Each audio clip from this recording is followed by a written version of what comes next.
primer sector de la doble etapa de hoy, con tan solo 108 kilómetros y un puerto de segunda categoría, el desierto de Las Palmas, parecía un recorrido adecuado para presenciar la primera llegada al sprint. En el control de firmas de Oropesa, el sol también parecía poner optimismo en los corredores, en los 198, y pese a que nadie descartaba la sorpresa, en ninguno de los que allí se dieron cita cabía la sospecha de que el camino hasta Castellón produciría una auténtica hecatombe y las primeras diferencias importantes en la clasificación en esta vuelta. Hasta el kilómetro cero, lo habitual en estos casos, rodar tranquilo y relajado, con un Miguel Indurain en la cola, atendiendo la solicitud de sus admiradores, de sus amigos, tranquilo, en una palabra. Pero, un poquito más adelante, en el momento en que Enrique Franco bajó la bandera roja, el acelerón va a ser contundente, con el ánimo perfectamente explicable, tanto en el Grupo Deportivo 11 como en el Banesto, de controlar la carrera desde el principio. Rodando deprisa, se evitan las tentaciones de emprender fugas. Al fondo, el mar Mediterráneo que contempla el paso de los corredores, o los corredores que contemplan el veraniego paisaje de la costa levantina. En la cola del grupo los esfuerzos son menores y por lo tanto hay lugar para la charla y para contemplar mejor el mar. Primer paso por Benicàssim. Nadie puede imaginar que un par de horas después las cosas iban a ser diametralmente distintas. Pello Ruiz Cabestany, pese a que está acostumbrado a lo efímero de sus liderazgos, marcha muy tranquilo, ajeno a lo que se está cociendo muy cerca de él. Tampoco Pedro Delgado parece excesivamente preocupado, aunque sí ciertamente bastante más reconcentrado. Estamos en el kilómetro 18 de la etapa y, como pueden ver, los 198 corredores siguen sin dar ninguna señal de batalla cercana. Nos acercamos al sprint especial situado en el Grao de Castellón. En esta localidad se produce el primero de la Vuelta a España del 90. Los soviéticos del Alfa Lum comienzan a mostrar las uñas, con Asiate Saitov como primera demostración de las intenciones de la escuadra eslava. Tras él, los Stuttgart, Arndt y Woods. Aún continúan agrupados unos cuantos kilómetros más, con el Grupo Deportivo 11 dominando la cabeza del pelotón.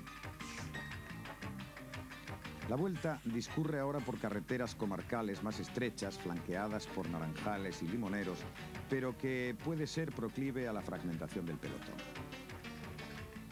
Enseguida meta volante de Alquerías del Niño Perdido en el kilómetro 33 y medio, donde otra vez los rusos han sido los más combativos, con Saitov de nuevo, el Seur Heinderich detrás y cerrando el trío otro soviético, Andrei Miller. Y con la vista de la iglesia del pueblo como fondo, se inicia el pequeño milagro del día. Víctor Klimov rompe la armonía del pelotón y se va, perseguido muy de cerca por el puertas mavisas José Emilio Cuadrado, y con un segundo movimiento que producen el polaco del Diana Marek Kulas y el italiano del Jolly Stefano Cecchini. Parece que el pelotón iniciaba un tímido intento de reducir a estos cuatro hombres, pero se queda en puro movimiento sin consistencia. La unión de los cuatro se produce y a sus impulsos, sobre todo de Cecchini, se van separando del pelotón. El corredor español, José Emilio Cuadrado, ahí le ven, viaja tranquilo en el grupito del que tiran con fuerza Klimov, el polaco Kulas y el italiano. Ninguno se distingue por sus dotes escaladoras y parece que su primera intención es abrir el mayor hueco posible antes del alto del desierto de Las Palmas. Ciertamente el pelotón parece que se estira, pero en realidad nadie se preocupa demasiado por los cuatro aventureros que pronto alcanzan a la altura del kilómetro 45 3 minutos de ventaja. Pedro Delgado sufre la avería de su sillín, que es reparado sobre la marcha. Y un poquito más adelante, Gerardo Moncada sufre un accidente que por fortuna no va a revestir la gravedad que la aparatosidad de la caída parece indicar. Ayudado deportivamente por Juan Hortelano, podrá reemprender inmediatamente la marcha. El director deportivo del Tulip ayudando al Postobón. Mientras los cuatro fugados se acercan a Villarreal, segundo sprint especial de la jornada en el kilómetro 61. Su ventaja ha crecido espectacularmente. Es ya de más de 8 minutos los contabilizados. De este grupito multinacional, el beneficiado bajo la pancarta ha sido el italiano Cecchini, seguido por Kulas Klimov, mientras atrás se produce otro hecho noticiable. Jaume Vilamayor, refuerza de última hora del Tulip, no se conforma con lo que está pasando y se va a su vez a probar fortuna. Los escapados, sin embargo, no ceden en su esfuerzo y saben que su diferencia es suficiente como para poder llegar a la meta y disputar entre ellos la victoria. Vilamayot pasa bajo el sprint especial de Villarreal 8 minutos después que los fugados y con 1 minuto 10 segundos de ventaja sobre el pelotón. Los 4 de cabeza, aprovechando los últimos tramos llanos antes de atacar el puerto de la jornada, siguen imprimiendo un fuerte ritmo a su marcha, tratando de aumentar al máximo la diferencia y aprovechando la pasividad del pelotón. Mientras Erwin Nigboer, del Stuttgart, también intenta la aventura y deja al pelotón ocupado en decidir quién tiene que empezar la caza para acompañar a Vilamayot. Y los Klimov, Cecchini, Culas y Cuadrado inician las primeras rampas de la subida al desierto de Las Palmas con la confianza que les proporciona su diferencia de más de 10 minutos. El corredor holandés Nigboer llega a contactar con Jaume Vilamayot casi en las estribaciones de la montaña. Ninguno de los dos, desgraciadamente, se distingue por sus dotes de escalador, por lo que parece de antemano condenada al fracaso su intentona.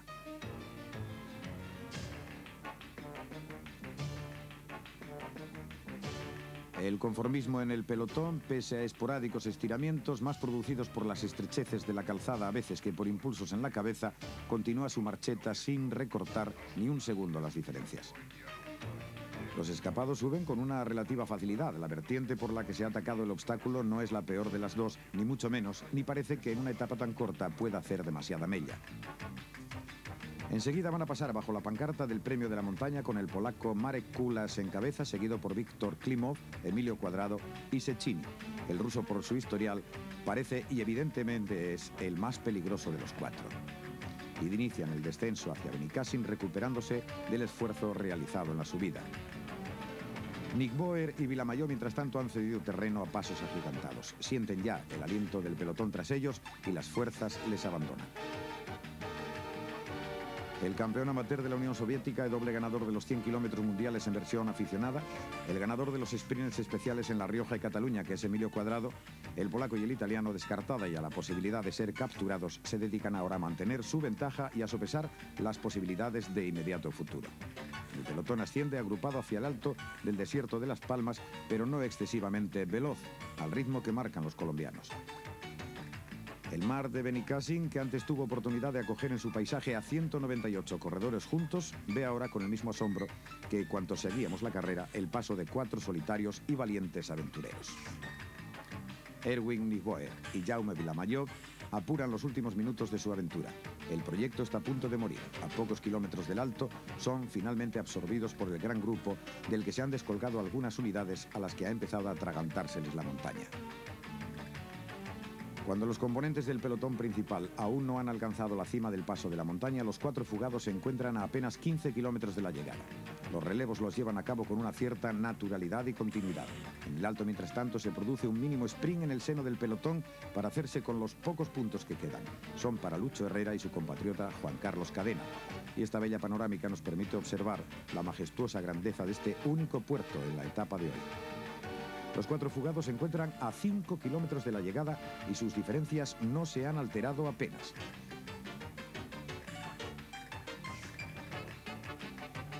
Sin creérselo del todo, el pelotón cruza bajo la pancarta de la meta volante de Benicàssim cuando está a punto de ponerse el punto y final a esta historia increíble que nació en el kilómetro 36 y que va a convertirse en la gran noticia deportiva del día. El propio Pello, que sigue en la cabeza del pelotón, no parece creerse el absurdo.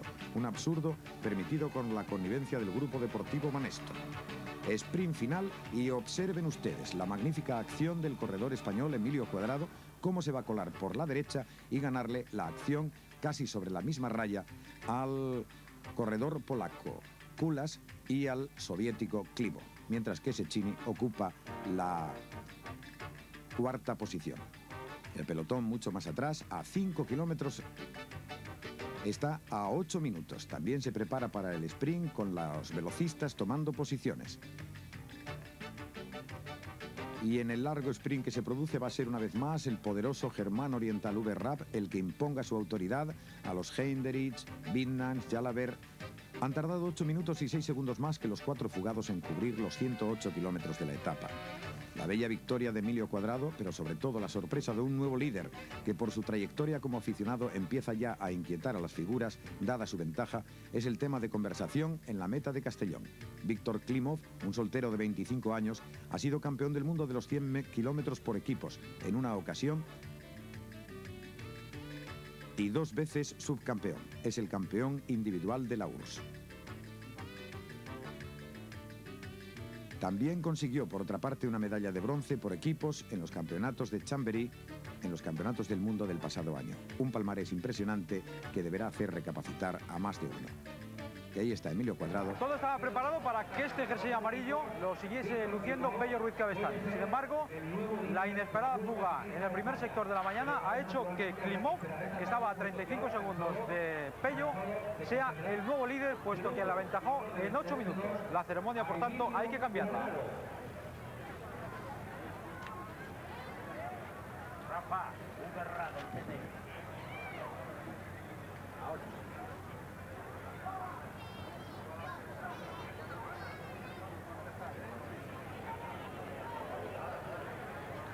Ahora veremos qué sucede, porque 7 minutos y medio son muchos minutos para arrebatarle este jersey amarillo a este joven neoprofesional que corre por el equipo italiano Alfa Lum, aunque para ser exactos el equipo es de San Marino, donde por cierto estuvo militando durante algunas temporadas nuestro compatriota Marino Lejarreta.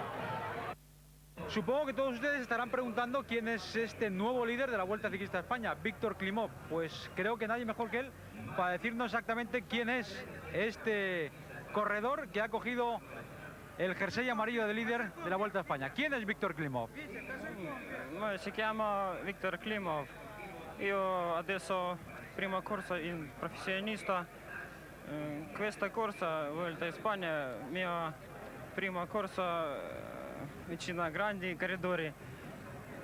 Mia casa vicino a Miramar, città Simferopolo. Io 25 anni. Che corsa ha vinto Víctor Klimov? Io ho vinto campionato del mondo in 85 in Italia in squadra, secondo 87 in Villach, Austria, e terzo 89 in Francia. E chi può facere Víctor Klimov qui in la Volta a Spagna? Può vincere in Madrid? No. E perché? Guardiamo. E perché non può vincere? Perché questa corsa è prima corsa. La prima corsa tua come professionista? Sì. Non sei impossibile vincere. Chi può vincere qui? Non so. Non so. Molte grazie. Spasiva. Y después de la morrocotuda sorpresa de esta mañana, por la tarde la contrarreloj por equipos. Y precisamente el equipo que va a tomar la salida en primer lugar es el Puertas Mavisa, en cuyo seno se encuentra el vencedor de esta mañana, José Emilio Cuadrado. Una etapa en la que nuevamente los corredores han de usar ese artilugio que les da mayor impulso, mayor velocidad, la rueda lenticular. En las etapas contrarreloj hay que utilizar bicicletas totalmente distintas a las convencionales. Son las bicicletas aerodinámicas. ¿Cuáles son las principales características de estas máquinas? Bueno, diríamos que es una bicicleta distinta a la convencional porque aparte de llevarla, se puede llevar también la rueda lenticular. La rueda delante es más pequeña, de 26 pulgadas, el manillar es distinto y la forma que tiene la bicicleta. Luego de ahí pasamos a lo más importante de la bicicleta de contrarreloj. Diríamos que es la rueda lenticular, que por su forma pega el viento por atrás y empuja la bicicleta para adelante, ¿no? Suponiendo que cambia la dirección del viento y viene de costado, ¿la rueda lenticular no es más perjudicial que beneficiosa? Hombre, por supuesto, y si lleváramos las dos, muy perjudicial. El estudio de la rueda lenticular siempre se ha dicho que es porque la rueda es beneficiosa cuando el viento pega por de costado, porque si no nos balancea la bicicleta para los lados, ¿no? O sea, al tener una mayor resistencia al aire, evidentemente el aire golpea sobre la rueda, no pasa por los radios, al no tener radio, y es lo que hace que la bicicleta sea muy inestable. Exactamente, por eso no es convencional en esos casos. Se comentó cuando Moser obtuvo el récord mundial de la hora en México que las ruedas lenticulares llevaban helio, gas helio dentro de ellas. ¿Realmente la rueda lenticular qué lleva? Bueno, la rueda lenticular en este caso no lleva nada, o sea, es fibra de carbono y es hueca por dentro. Como puedes comprobar, no lleva nada. Es la forma, diríamos, de la rueda, la palabra lo dice, lenticular, que la forma que tiene y el viento que le da por detrás, que es lo que nos beneficia en este caso, la rueda. Y si la mañana fue de sorpresas, este segundo sector no le fue en zaga. Entre Benicàssim y Burrián había que hacer por la modalidad de contrarreloj por equipos 36 kilómetros y 300 metros totalmente llanos.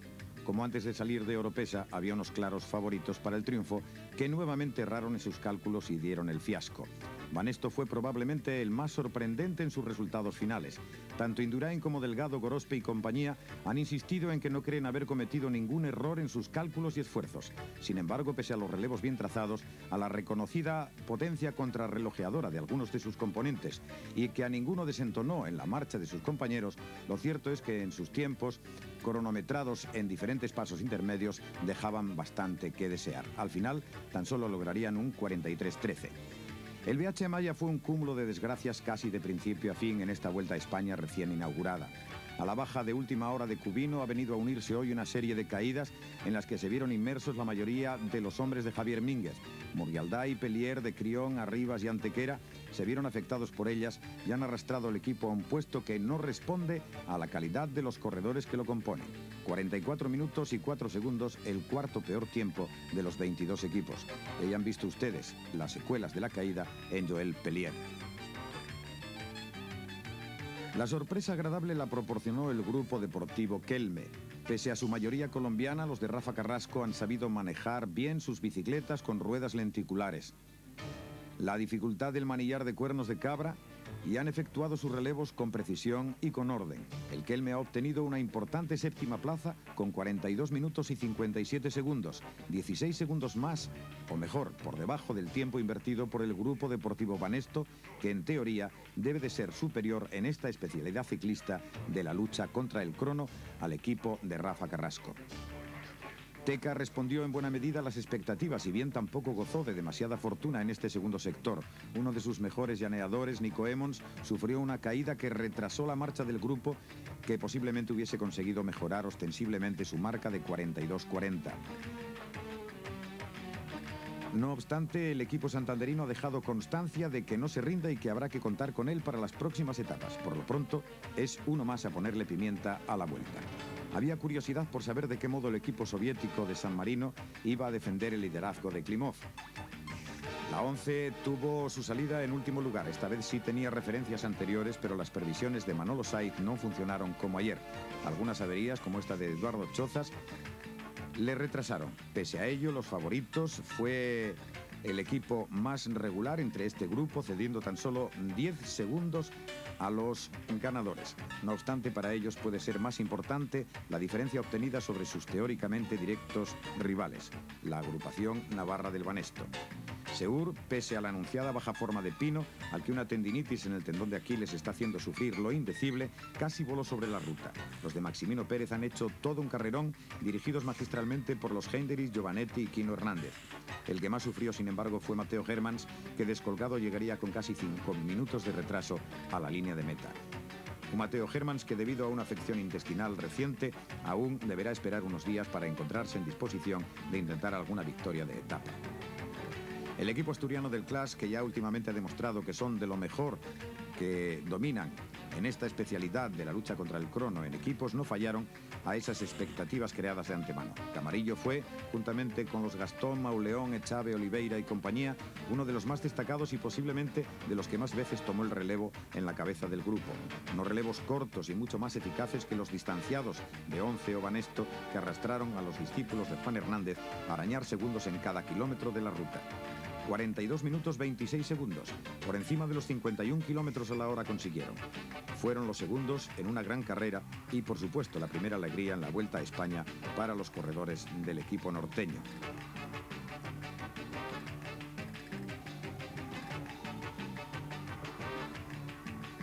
Y finalmente la gran sorpresa de la jornada, que aunque hay que tener en cuenta que en las filas del Lotus hay hombres acostumbrados a las grandes galopadas, a los esfuerzos individuales en pocos kilómetros y a crecerse ante las adversidades. Miguel Moreno dirigió a sus hombres magistralmente, moviendo con él, como él mismo diría después, mucho el banquillo. De este modo los relevos en la cabeza eran continuos y siempre con el hombre adecuado mandando el grupo en cada una de las inconveniencias de la carretera.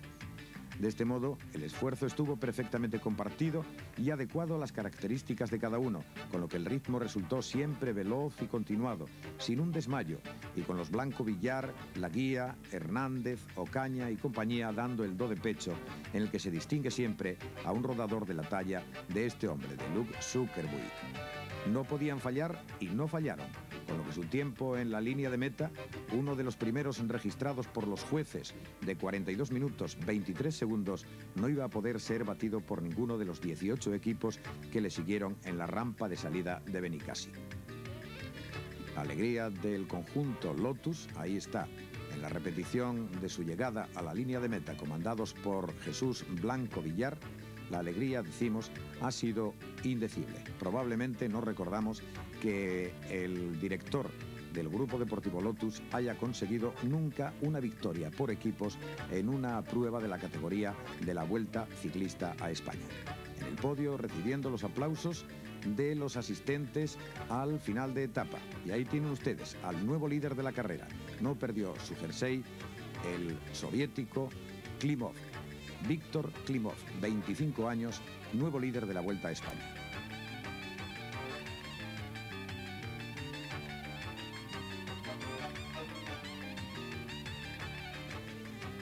A priori pocos apostaban por el triunfo del equipo de Miguel Moreno. Ángel Ocaña, ¿qué pasó? Mira, Rafa, yo estoy harto ya de dar pedales y no quiero hablar de ciclismo. A mí lo que me va es contar un chiste. ¿Qué? Sí, contar un chiste, como te lo digo.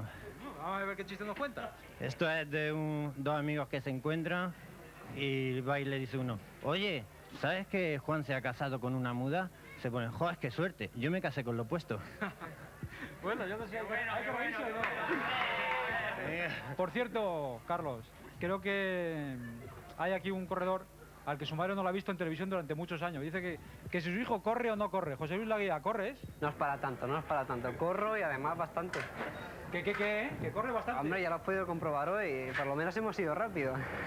Bueno, ¿la carrera cómo ha sido? Ahora ya un poquito más en serio. Bueno, en serio, pues yo creo que la clave nuestra no ha sido ni meteorología ni nada por el estilo. O sea, hemos ganado porque le hemos puesto a rojo. Y bueno, la clave nuestra ha sido que en todo momento hemos sido los 9 a relevos y fuerte, claro. Además, no nos hemos reventado en un principio, sino que hemos estado en una marcha muy uniforme y a medida que iba avanzando los kilómetros es cuando más íbamos apretando. O sea, ha sido la parte final donde hemos apretado más. Esa ha sido nuestra clave. Los 9 y homogéneos siempre.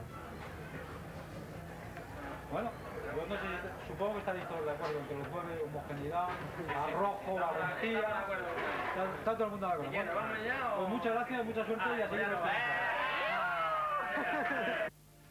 Ahí tienen las clasificaciones. En la etapa, el primero ha sido Emilio Cuadrado esta mañana, seguido de Marek Kulas y de Víctor Klimov, todos con el mismo tiempo de 2 horas 34 minutos 4 segundos. En la contrarreloj por equipos de la tarde, primero Lotus, 42 minutos 23 segundos 5 segundos, a 3:42 el Clash y a continuación el Seur con el mismo tiempo. En la general de la montaña, primero es Marek Kulas con 10 puntos, 7 tiene Klimov y 5 Emilio Cuadrado.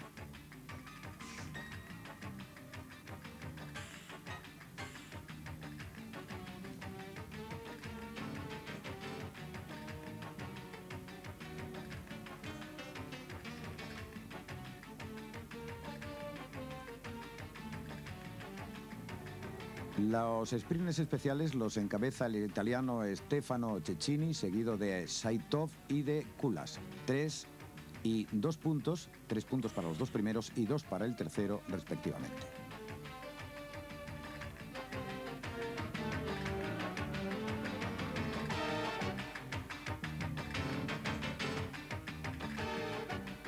Esta es la clasificación de las metas volantes. Víctor Klimov, 3 puntos su compatriota Asiate Saitov y el polaco Marek Kulas con 2 puntos.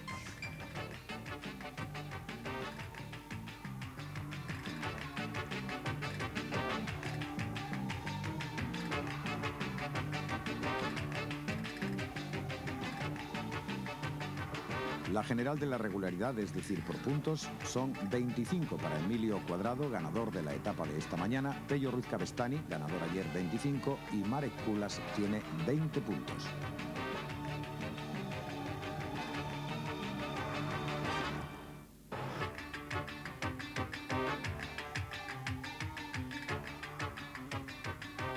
Por equipos, el primero es el Diana Colnago con 10 horas 48 minutos 24 segundos. A continuación, el equipo soviético-italiano de San Marino Alfalún a 42 segundos. Y el Puertas Mavisa, tercero, sorprendentemente tercero, a 3:36.